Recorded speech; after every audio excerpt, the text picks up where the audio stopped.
Last week, a 6-year-old boy was in and mom's like, his allergies are really bugging him. And I look at him and I see his left eye is really red, puffy, and you can see, some of the swelling, the drainage. But his right eye was doing okay. And it got me thinking, if this boy has allergies, why would he have more allergies in his left eye than his right eye? I wanted to share to you today the two big components that we see that increase severity in allergies. There's sometimes people come in and it's just like their body's stuck in an allergy pattern and it's tough to shift. We have other people, like a few years ago, a woman in her mid-30s came in. She had been on allergy meds since she was 16, and once we started adjusting her, now she's like through her third allergy season without taking a single med because they pretty much went away. So what are the two components then? Number one has to do with this little boy. Now, why would he have one eye was like way more puffy than the other eye? Had to do with drainage in the head and face.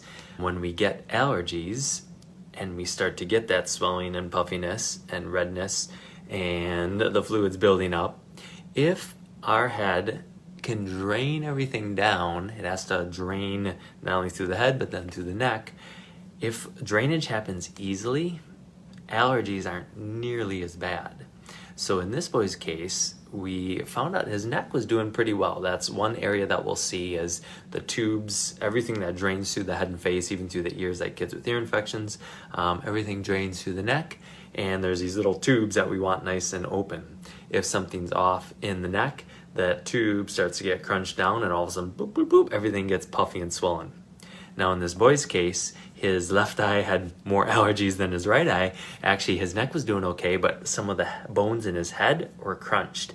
And so when the bones in the head are crunched, that means that now again, things are gonna start to swell up on that side. So there's, in his case, his temporal, parietal, and sphenoid all work together over here, and they were all crunched up.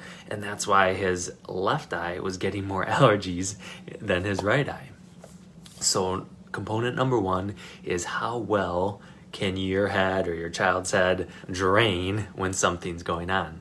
So step one, we want to make sure the neck's lined up and all the bones in the head are lined up as well. That helps things drain. Number two has to do with the immune system. We know that something like pollen, if it's floating by, our immune system should be able to see it and say, that's just pollen, no worries.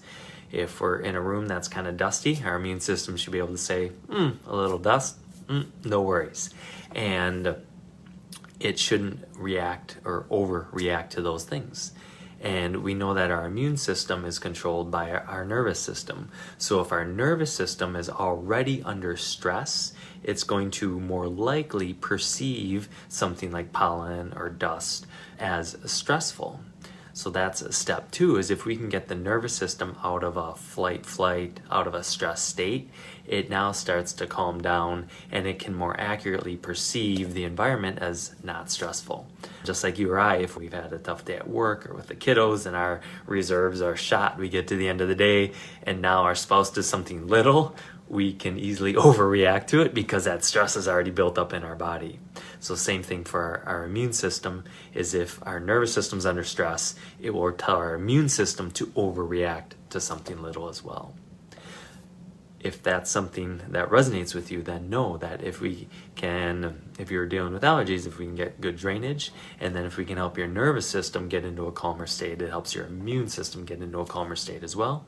And those are the situations then where we see people that have come to us with really bad allergies, all of a sudden go through spring, go through fall, and be like, I didn't have to use my Kleenex box. I didn't have to carry it around with me all season. So reach out with any questions, and if you need some help breathing more deeply and more easily this spring, let us know.